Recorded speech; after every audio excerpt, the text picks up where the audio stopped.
Rádio Rio de Janeiro, a emissora da Fraternidade, passa a apresentar Luz na Penumbra, programa que leva ao seu coração a mensagem da doutrina espírita.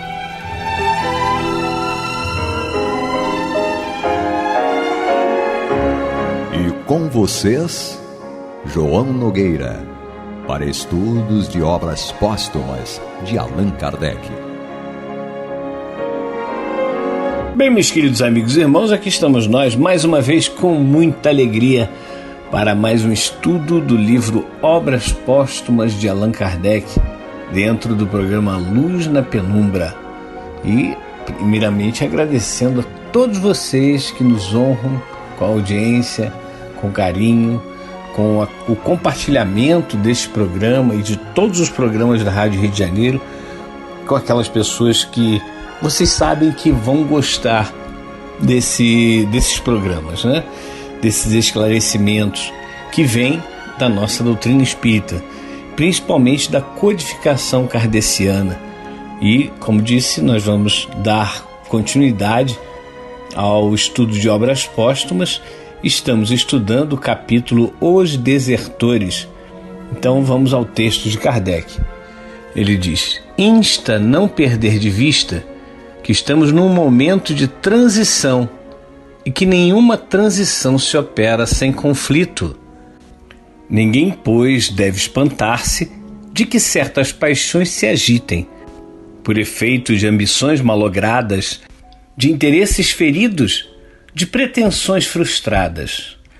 Pouco a pouco, porém, tudo isso se extingue, a febre se abranda, os homens passam e as novas ideias permanecem. Espíritas, se quereis ser invencíveis, sede benévolos e caridosos. O bem é uma couraça contra a qual sempre se quebrarão as manobras da malevolência.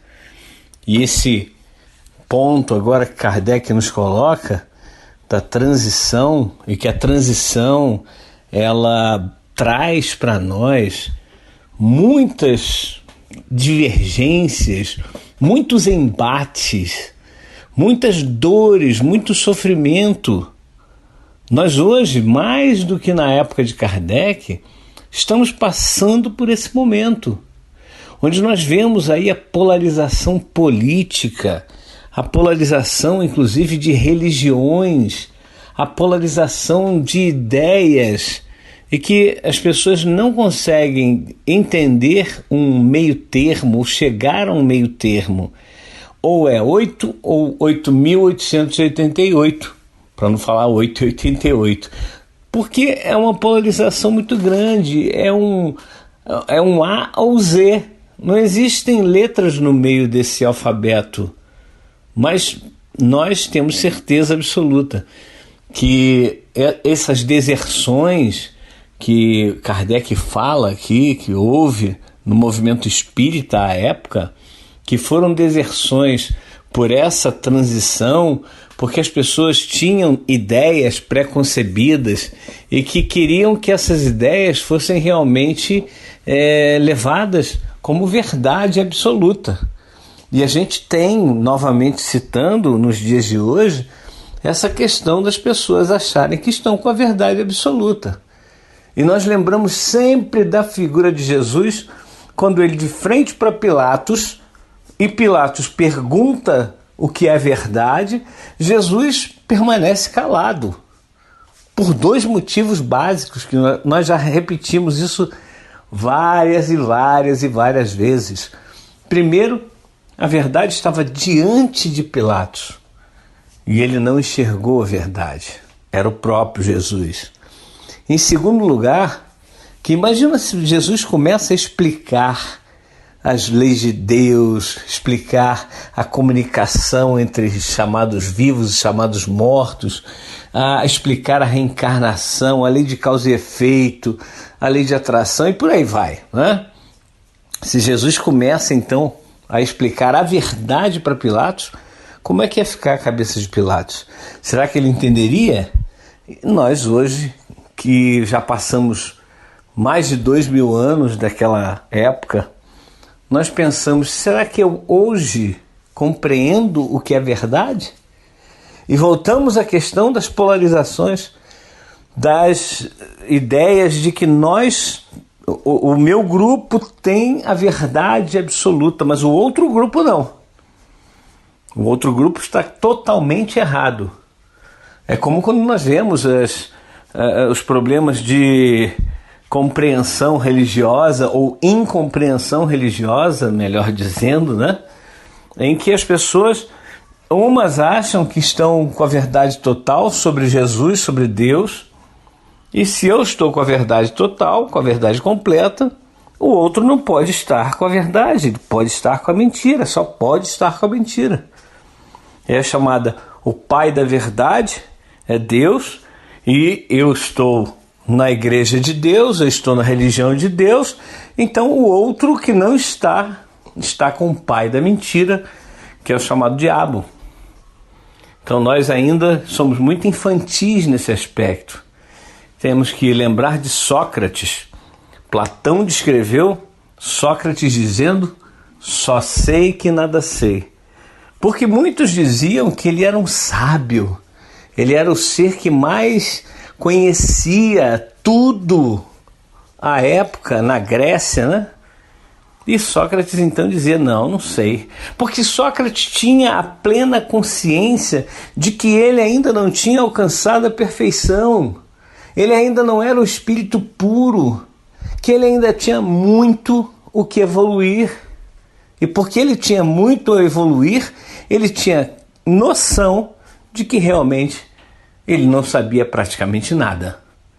E nós, às vezes, ou muitas vezes, nos arvoramos em dizermos ou mostrarmos, demonstrarmos que sabemos tudo. Meus irmãos, vamos botar a mão da consciência. O que é que nós sabemos? E aí, como o capítulo é sobre desertores do movimento espírita à época de Kardec, hoje nós podemos também imaginar que existem as dissensões, não as deserções propriamente dita, mas as dissensões. Pessoas que estão dentro de um centro espírita e que não concordam com certas coisas colocadas pela direção atual, digamos, e aí, não satisfeitos, ao invés de buscar um diálogo para mostrar que estão corretos na sua ideia, não, saem dessa instituição e vão fundar outro centro. Só que com a sua ideia, com os seus pensamentos, com o seu quinhão da verdade que ele acha ser a totalidade da verdade ou a verdade absoluta. Então é muito perigoso, ainda nos dias de hoje, que nós achemos que temos realmente a verdade, que somos detentores dessa verdade. Vamos pensar um pouco, vamos amadurecer mais ainda para percebermos o quanto nós precisamos evoluir para dizermos que temos aí a verdade. E quando nós evoluirmos mais um pouco, nós vamos dizer como Sócrates, só sei que nada sei. Ou, quanto mais sei que nada sei. Porque a gente vai aprendendo e vai olhando, meu Deus, vai se abrindo um leque tamanho que a gente fica estupefato, fica assombrado mesmo com a grandeza que é a sabedoria de Deus, com a grandeza que Ele nos envia, que Ele nos manda através de Jesus e dos seus inúmeros ministros, e que tudo isso chega até nós, os ensinamentos de Deus chegam até nós, e aí nós vamos aos poucos tomando conhecimento, nós vamos aos poucos também agregando esse conhecimento na nossa vida, colocando em prática. Porque sem ser a prática, sem termos a prática daquilo que estudamos, não vale a pena. Só acumulamos mais responsabilidade e muitas vezes mais dificuldades. Mas vamos então ao último parágrafo desse trecho do capítulo Os Desertores do livro Obras Póstumas, Kardec diz então o seguinte: nada, pois, temamos, o futuro nos pertence. Deixemos que os nossos adversários se debatam, apertados pela verdade que os ofusca. Qualquer oposição é impotente contra a evidência que inevitavelmente triunfa pela força mesma das coisas. É uma questão de tempo a vulgarização universal do Espiritismo, e neste século o tempo marcha a passo de gigante, sob a impulsão do progresso. Allan Kardec. Muito bem, nós temos aí o nosso Allan Kardec nos dando essa aula magnífica sobre os desertores da sua época, e que nós muito bem podemos, como já dissemos, ampliar para a nossa época e até mais um pouco. Sabe lá Deus quando nós vamos realmente nos conscientizar que somos ainda muito pequenos e que precisamos uns dos outros para crescermos, e que precisamos nos tornar humildes para que possamos receber os ensinamentos de Deus, de Jesus, e Ele seja aproveitado em nós. No programa, eu queria até fazer um convite para vocês, todas as quartas-feiras às 14 horas, o programa A Consolação de Jesus leva ao ar o estudo do Novo Testamento à luz ou sob a ótica da doutrina espírita. E nós estamos levando aí as bem-aventuranças. E exatamente as bem-aventuranças têm aquela primeira bem-aventurança que diz: bem-aventurados os pobres de espírito. De acordo com a tradução, nós usamos a Bíblia de Jerusalém: bem-aventurados os pobres pelo espírito. Olha só que diferença, né? Não é algo muito simples. E Pastorino ainda diz: bem-aventurados os mendigos do espírito. E aí é que nós entendemos que quando ele fala de mendigos, é aquele que busca a espiritualidade, que busca a moralidade, que busca os ensinamentos de Jesus e da doutrina espírita, e que aplica esse ensinamento, aplica essa doutrina em sua vida. Mas, meus queridos amigos e irmãos, como eu já disse, este é o programa Luz na Penumbra. Estamos estudando o livro Obras Póstumas de Allan Kardec, hoje terminando aí os desertores, o capítulo Os Desertores. Acho que não conseguiremos terminar totalmente, porque existe uma nota agora, onde a Federação Espírita Brasileira explica: como complemento deste artigo, publicamos uma instrução que, sobre o mesmo assunto, Allan Kardec deu logo que voltou ao mundo dos espíritos. Pareceu-nos interessante para os nossos leitores juntar às páginas eloquentes e viris que se acabam de ler a opinião atual do organizador por excelência da nossa filosofia. Então, Kardec, após o seu desencarne, ele desencarna em 31 de março de 1869 e nos passa essa comunicação em novembro do mesmo ano. Ou seja, alguns meses após o seu desencarne, vem Allan Kardec com uma lógica, uma consciência absurda, e nós vamos então ler essa mensagem, essa psicografia que Kardec nos passa através de um médium. Diz ele: quando eu me achava corporalmente entre vós, disse muitas vezes que havia de fazer aí uma história do espiritismo que não seria destituída de interesse. É este ainda agora o meu parecer, e os elementos que eu reunira para esse fim poderão servir um dia à realização da minha ideia. É que eu, com efeito, me encontrava mais bem colocado do que qualquer outro para apreciar o curioso espetáculo que a descoberta e a vulgarização de uma grande verdade provocara. Pressentia outrora, hoje sei, Que ordem maravilhosa e que harmonia inconcebível presidem à concentração de todos os documentos destinados a dar nascimento à nova obra. A benevolência, a boa vontade, o devotamento absoluto de uns, a má-fé, a hipocrisia, as maldosas manobras de outros, tudo concorre para garantir a estabilidade do edifício que se eleva. Nas mãos das potestades superiores que presidem a todos os progressos, as resistências inconscientes ou simuladas, os ataques visando semear o descrédito e o ridículo se tornam elementos de elaboração. Que não tem feito, que é o que tem posto em ação para asfixiar no berço a criança. A princípio, o charlatanismo e a superstição quiseram, ora um, ora outra, apoderar-se dos nossos princípios a fim de os explorarem em proveito próprio.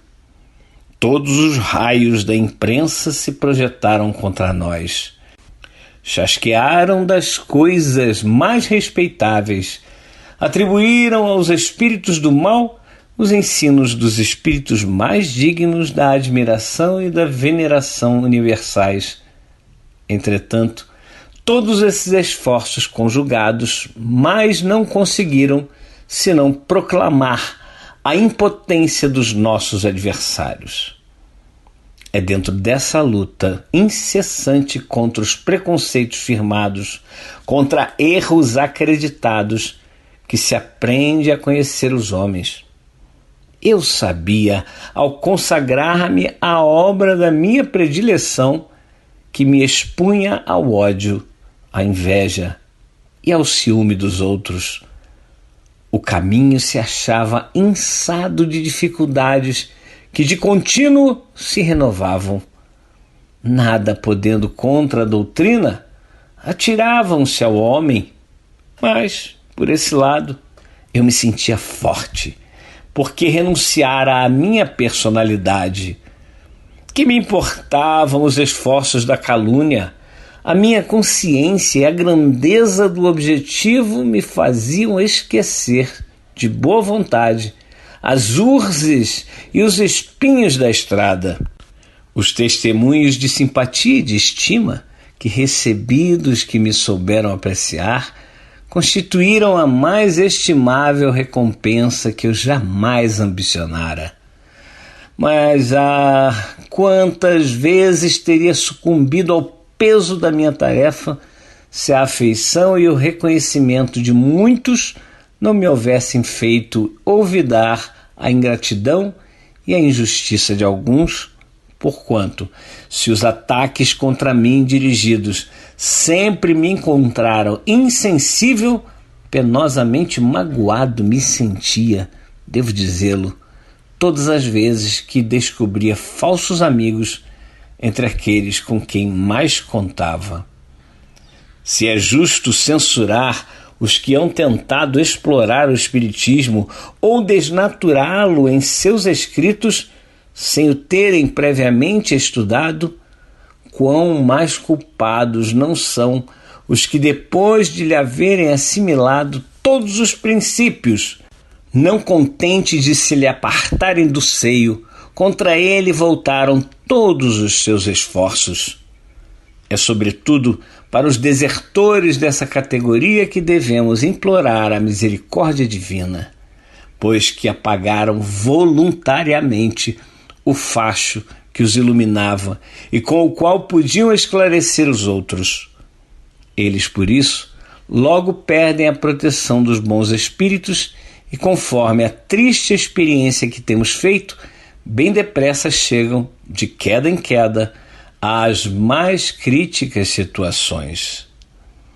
Desde que voltei para o mundo dos espíritos, tornei a ver alguns desses infelizes.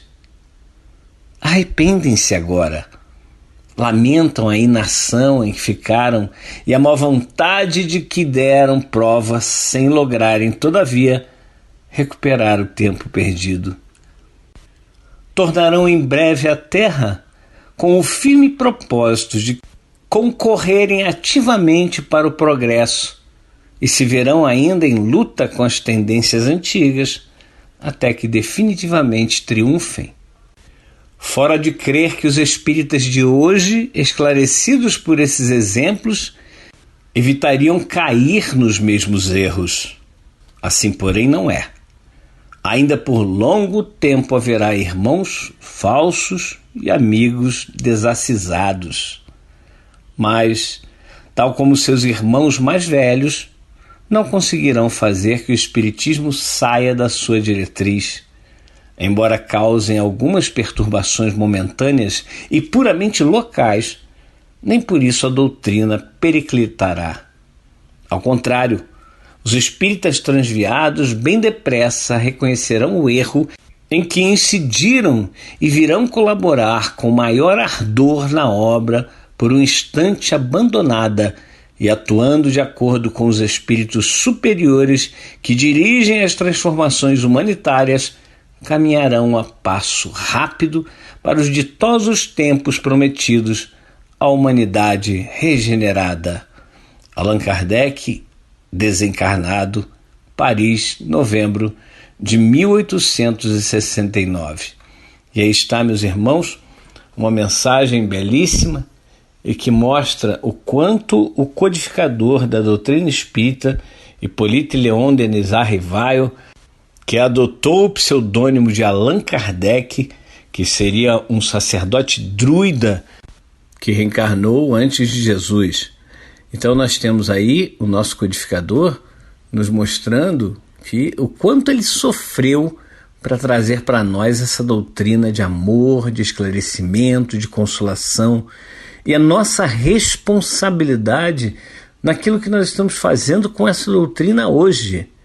Será que nós estamos agindo como esses desertores, seja por má fé ou por ignorância? Temos que abrir os olhos. Se for por má fé, bom, eu não acredito que alguém que esteja acompanhando a Rádio Rio de Janeiro, ouvindo a Rádio Rio de Janeiro, tenha má fé em ser um desertor da doutrina espírita, um desertor do movimento espírita, mas sim por ignorância. Nós muitas vezes agimos incorretamente por ignorância, por não sabermos, por não conhecermos.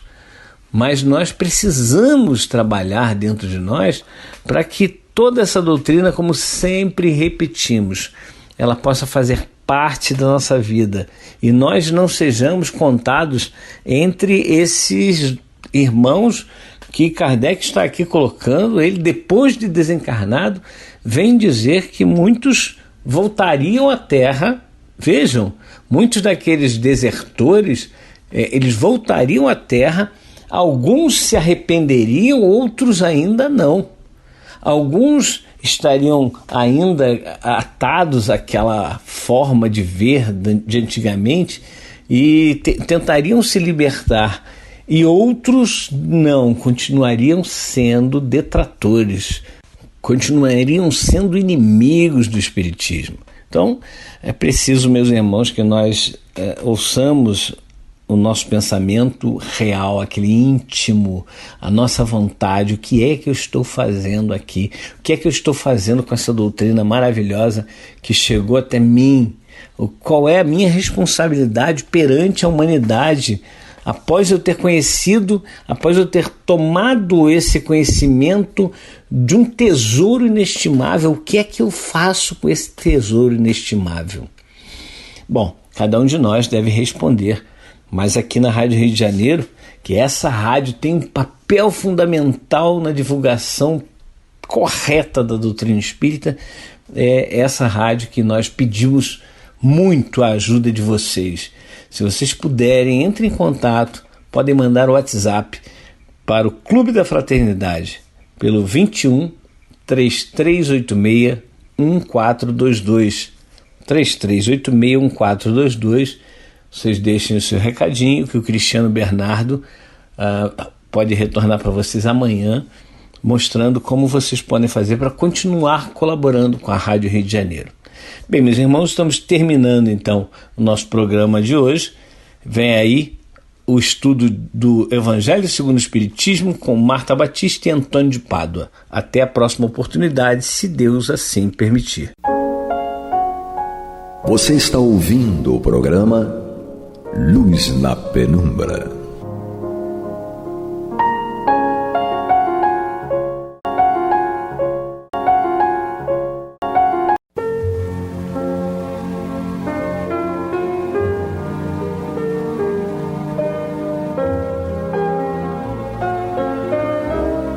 A Rádio Rio de Janeiro está levando ao seu lar e ao seu coração a mensagem consoladora da doutrina espírita, através do programa Luz na Penumbra.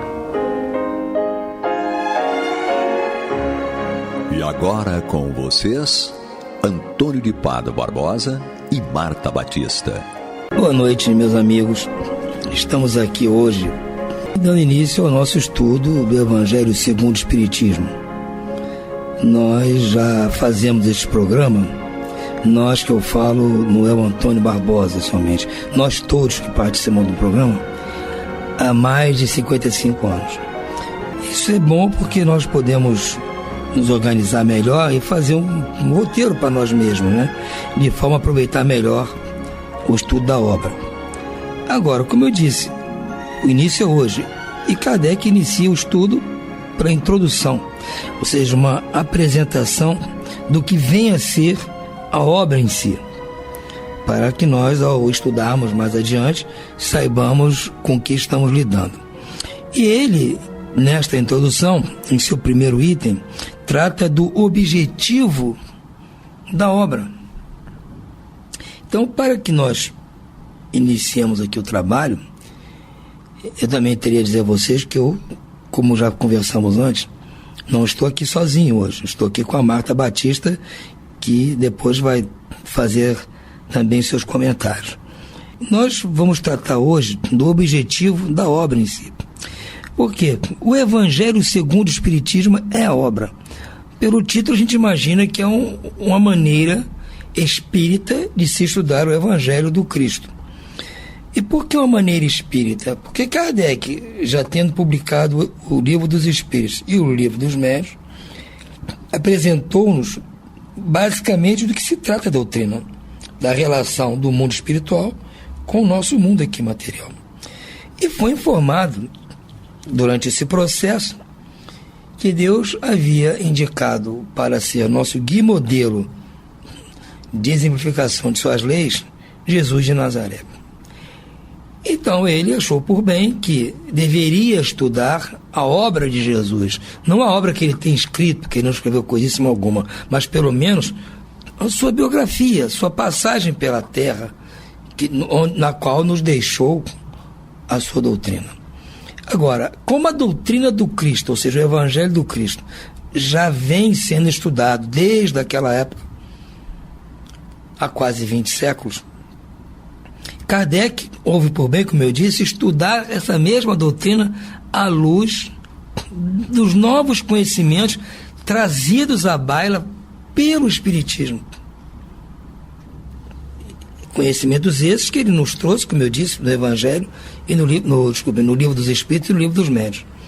Agora, para ele iniciar o seu trabalho, não poderia fazer como todos, simplesmente pegar o Evangelho e do capítulo 1 ao capítulo X e tecendo comentários. Não, porque ali constam muitas coisas no Evangelho que não, vamos dizer assim, não influenciam diretamente no principal objetivo desta obra, que é a nossa reforma moral. Por isso que ele inicia, o primeiro parágrafo, ele é, vamos dizer assim, contundente, para já balizar do que se trata. E diz assim: as matérias contidas nos evangelhos podem ser divididas em 5 partes. Os atos comuns da vida do Cristo, os milagres, as predições, as palavras que serviram para o estabelecimento dos dogmas da igreja e o ensinamento moral. Então ele diz para nós o seguinte: eu só vou estudar o ensinamento moral, porque é com ele que eu vou me reformar moralmente. Eu não vou me reformar moralmente com os atos comuns da vida do Cristo, nem com os milagres, predições, ou outras palavras que serviram para virar dogmas de qualquer que seja a igreja. Eu vou me reformar moralmente com o ensinamento moral do Evangelho. Ensinamento moral este que é comum a qualquer igreja. Nenhuma igreja que se conheça discorda de algum desses estabelecimentos morais trazidos pelo Cristo. Então Kardec houve por bem justamente estudar especificamente nesta obra o ensinamento moral do Cristo. Mas é claro que pela linguagem de antigamente do Evangelho, pela forma pela qual foi trazida, foi escrito muitos anos depois do Cristo ter partido, e houve traduções, uma série de coisas, enxertaram algumas coisas, tiraram outras, e a linguagem que o próprio Cristo usava às vezes era uma linguagem figurada, usando parábolas, ensino que precisa de um esclarecimento mais aprofundado. Kardec resolveu fazer esse estudo usando como ferramenta principal o que a doutrina espírita nos traz. Porque, caso contrário, muitos dos ensinamentos morais ficam ininteligíveis. Porque se você abstém do estudo aquilo que a doutrina espírita propõe, fica dificílimo entender algumas passagens, alguns ensinamentos que o Cristo nos trouxe. Então a obra baseia simplesmente nisso. Vamos estudar o Evangelho do Cristo à luz do que propõe a doutrina dos Espíritos. E aí sim, nós vamos entender melhor qual a proposta do Cristo. E entendendo melhor esta proposta, nós vamos ter condições de nos reformar moralmente, que é o que visa especificamente a doutrina dos Espíritos.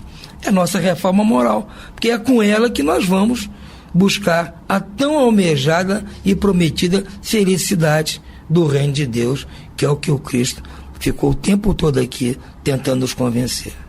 Então eu vou pedir agora a Marta que também faça os relatos da sua ideia do objetivo da obra, para que nós depois possamos debater aqui o assunto. Marta, uma boa noite para você. Boa noite, Antônio, boa noite, Pablo, boa noite a todos os amigos ouvintes. É fundamental, né, quando nós começamos o estudo da doutrina espírita e de cada obra em especial, que nós atentemos à introdução dessas obras, né? E aqui, nessa introdução, a gente verifica, né, um caráter pedagógico em que Kardec tem a preocupação de dividir, né, por alguns itens essa introdução. Então ele começa com o objetivo da obra, que é o principal, né, a gente ter o entendimento do objetivo desta obra especial.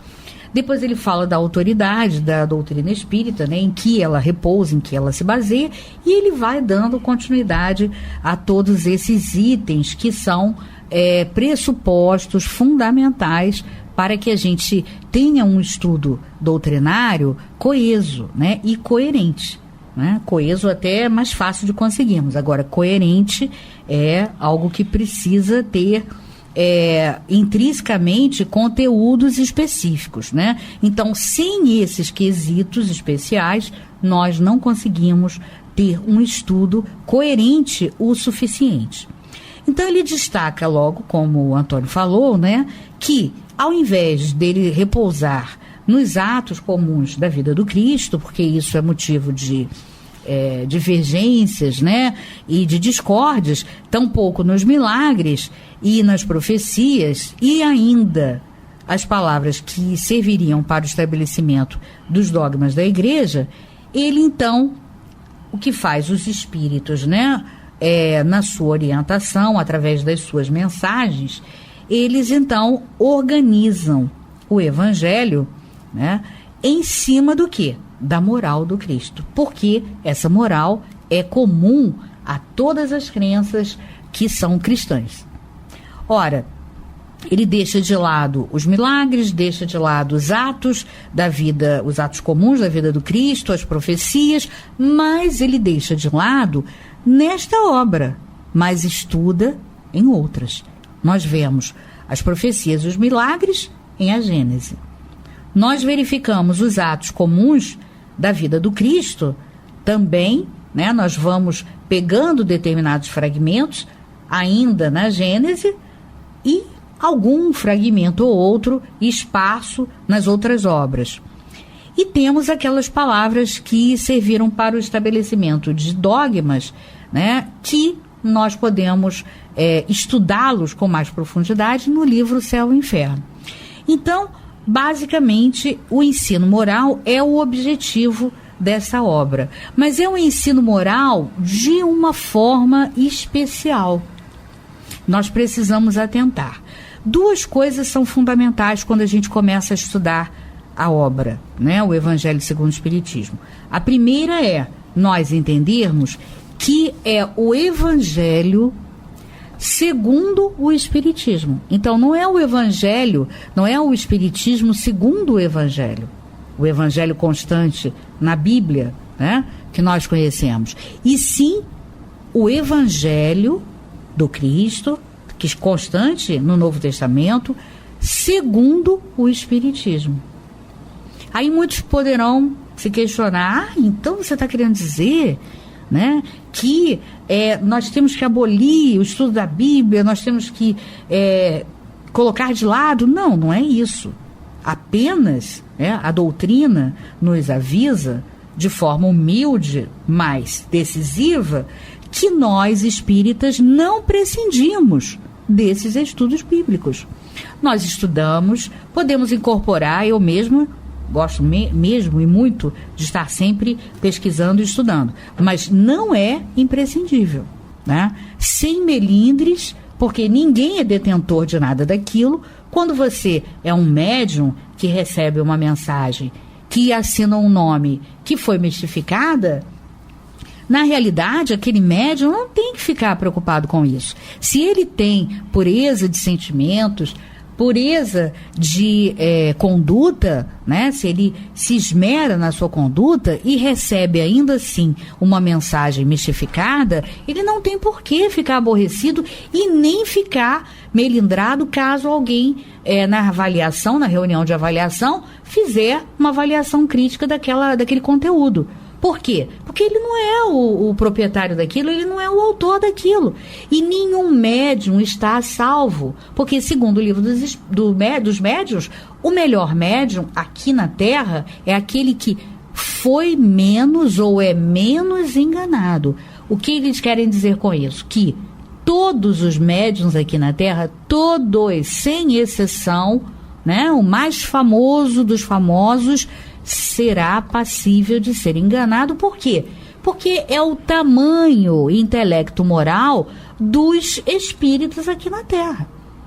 Então, por melhor que nós sejamos, por melhor que nós tenhamos, né, uma conduta esforçada no sentido de ter uma moral ilibada e de aprimorarmos o aspecto intelectual, ainda assim o nosso tamanho é diminuto.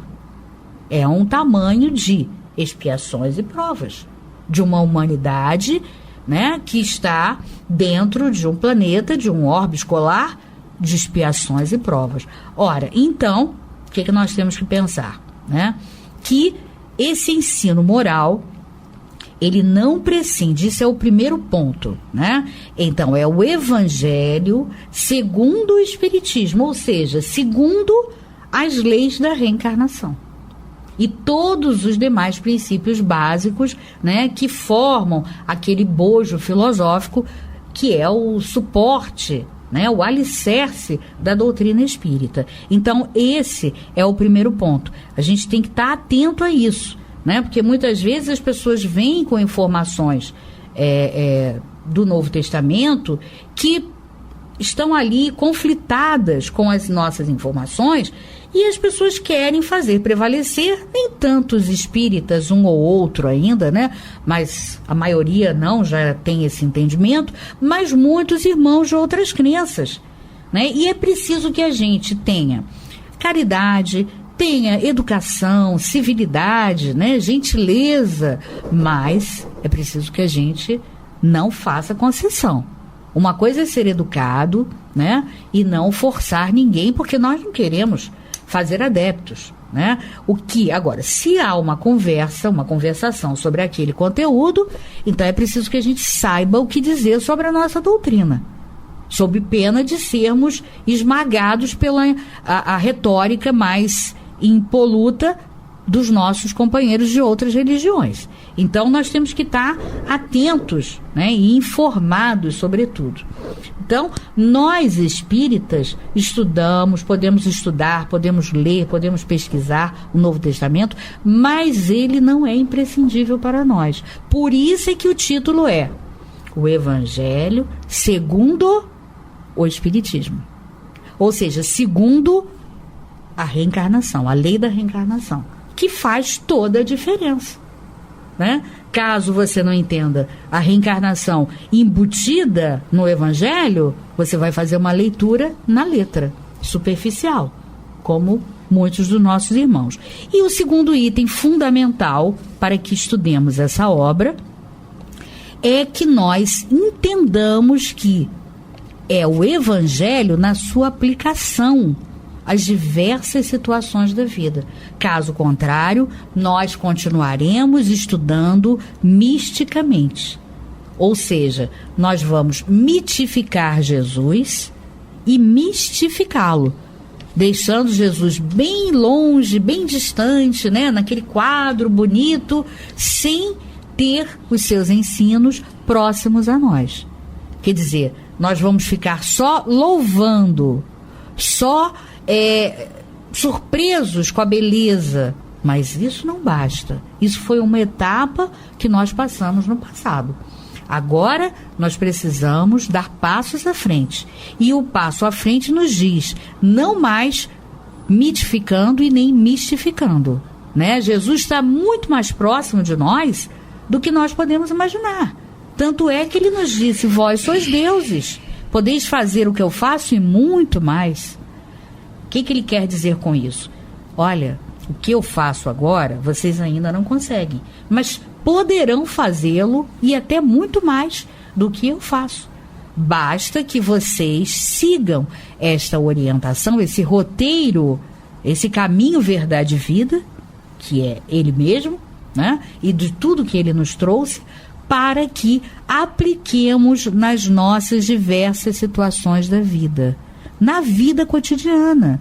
Então não adianta você é síndico de um prédio e chega na hora da reunião, está com na pauta vários problemas para serem resolvidos, dentre eles a possível demissão da pessoa responsável pela limpeza do prédio, da faxina, e você vai e tem aquela atitude intempestiva, porque a pessoa está cometendo alguns equívocos, né? E já vem recorrentemente cometendo esses equívocos, e você então esquece todos os preceitos, esquece que você é espírita e pensa, ó, espírita, você não pensa, mas aquilo está dentro do teu inconsciente. Espírita é na casa espírita. Espírita é lá no grupo, mas aqui não, aqui eu sou o síndico e essa moça está pisando na bola, eu tenho que mandar embora. E você, então, não avalia como se fosse um espírita. Então, isso é você não entender o Evangelho e a sua aplicação nas diversas situações da vida. Então, o que um espírita deve fazer? Não estou dizendo que vai fazer, mas ele deve fazer, né? Ele irá pesar todas as dificuldades e os erros, vai chamar aquela pessoa, vai colocar ali o conteúdo das dificuldades, vai expor para a pessoa e pedir, né, que a pessoa se expresse e diga, faça a sua defesa, né, e se comprometa ou não numa possibilidade de modificar todos aqueles equívocos. Por quê? Porque você vai compreender, porque você vai perdoar, pelo menos uma vez, né? Nós somos espíritas, não podemos, então, nenhuma única vez de perdão, né? Ah, não, isso não se aplica aqui, aqui eu sou o síndico, aqui eu sou a autoridade máxima, não tem nada a ver com o espiritismo. Bom, tem tudo a ver com o espiritismo. Agora, a partir do momento que você começa a estudar essa obra, está lá no frontispício da obra, né? Que é a segunda folha depois da capa, que diz, o Evangelho segundo o Espiritismo, contendo a explicação das máximas morais do Cristo, a sua concordância com o Espiritismo e a sua aplicação às diversas situações da vida. Ora, então, você vai, em nome disto, você vai pesar, mais uma vez, vai tentar compreender, tentar perdoar e vai tentar aplicar o Evangelho naquela situação. Então, esses são os 2 pontos básicos, não é isso, Antônio? Perfeito. Eu também tiraria aqui dessa introdução, o objetivo da obra, trazido por Kardec, o seguinte: alguns desses ensinamentos morais do Cristo, alguma coisa que ele tentou passar para nós, estão incompreendidas até a época que Kardec trouxe essa obra aqui. Por quê? Por questão simplesmente de tempo. Elas não conseguem ser cumpridas. Aquilo que o Cristo pede, aquilo que ele propõe, não consegue ser cumprido no tempo determinado de uma vida. Nós vamos encontrar aqui várias vezes o Cristo nos solicitando alguma coisa, e nós vamos ver que é impossível para nós, do jeito que nós somos, no estágio que nós estamos, que nós nos conhecemos, nós cumprimos aquilo nesta vida. Aí nós vamos ser hipócritas se dissermos que estamos cumprindo e não estamos cumprindo. Então, quem é que está errado? O Cristo ou eu? Ou a minha hipocrisia? No caso, nenhum dos dois está errado. O que está errado é a maneira de se olhar o ensinamento. Então, daí tem que ser segundo o Espiritismo, que se você usar a reencarnação como permeio a isso tudo, você consegue então uma explicação, você fica mais aliviado. Não, tudo bem, então eu tenho tempo para resolver, para me enquadrar o que o Cristo pede, né? Esse seria o primeiro ponto. E também eu vejo que, como diz aqui, né, como se leu agora no frontispício, nós temos que, além de ter o Evangelho segundo o Espiritismo, nós temos que viver a nossa vida segundo o Evangelho e segundo o Espiritismo. Porque, basicamente, a obra nos dá essa conclusão. Quando nós terminarmos aqui de estudar a obra, vamos chegar a essa conclusão. Se nós vivermos a nossa vida segundo o Evangelho do Cristo, e para compreender o melhor, segundo o Espiritismo, nós vamos notar, vamos chegar à conclusão de que a nossa vida está mais fácil de ser vivida. E esse, como eu disse nesse programa da semana passada, é um grande capital que o Espiritismo deixa à nossa disposição. Verdade. É fazer com que a nossa vida torne-se mais fácil de ser vivida, que nós possamos levar o fardo, não é? Como Cristo disse, que se deixasse por ele, o nosso fardo seria mais leve, né? O jugo seria mais suave. É isso que ele quis dizer. Se nós então enquadrarmos a nossa vida em geral, não só o estudo do Evangelho, mas a nossa vida em geral, nas mãos do Cristo e no ambiente da doutrina espírita, nós vamos ter o nosso fardo mais leve, né? E o jugo que está nos conduzindo mais suave. Pelo menos é o modo que eu interpreto. Não tem dúvida. Esse é o objetivo aqui. Eu espero que todos nós, você, eu, a Ana, o Pablo, nossos ouvintes aqui, possamos agora em 2012 pôr isso na cabeça e tentar nos enquadrar a essa proposta do Kardec e do Cristo. Verdade. E o professor José Herculano Pires, na sua tradução das obras básicas, em especial no Livro dos Espíritos, quando da comemoração dos 100 anos do Livro dos Espíritos, ele fez uma introdução dele antes da introdução da própria obra, né, do Livro dos Espíritos. E ele colocou que a codificação espírita, na sua especificidade, na obra O Evangelho segundo o Espiritismo, era uma decorrência natural do livro terceiro do Livro dos Espíritos, né, porque tudo vai sair do Livro dos Espíritos. Os conteúdos vão ser, em cada obra, vão ser desenvolvidos com mais profundidade.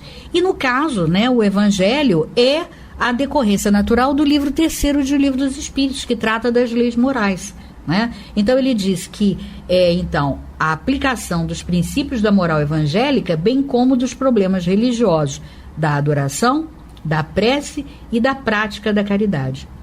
Então, é preciso que a gente preste bastante atenção nisso, né? E nunca se esqueça que tudo isso deverá sempre ser permeado por uma aplicação desses tais conteúdos na nossa vida cotidiana. E, Antônio, o Pablo está dizendo que só tem um minutinho aí. Está dando até logo para nós, né? Então, acho melhor nós nos despedirmos, não é isso, Antônio? Sem dúvida. Então, eu Agradeço a todos e desejo uma boa noite e muita paz. Muita paz para todos e muito boa noite.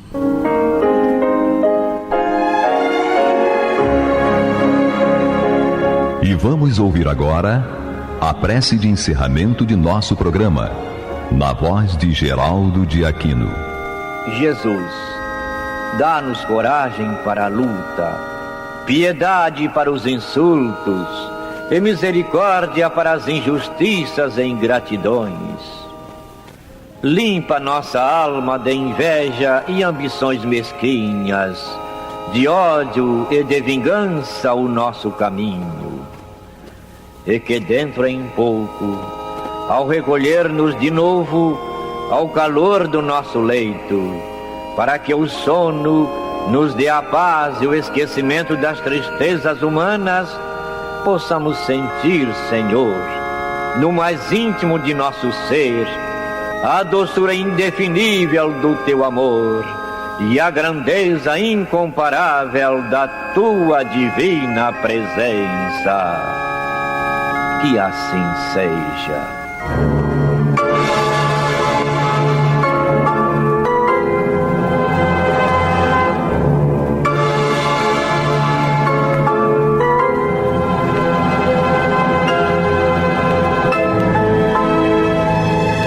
Acabamos de apresentar o programa Luz na Penumbra, que voltará a ser apresentado amanhã às 21 horas nesta emissora.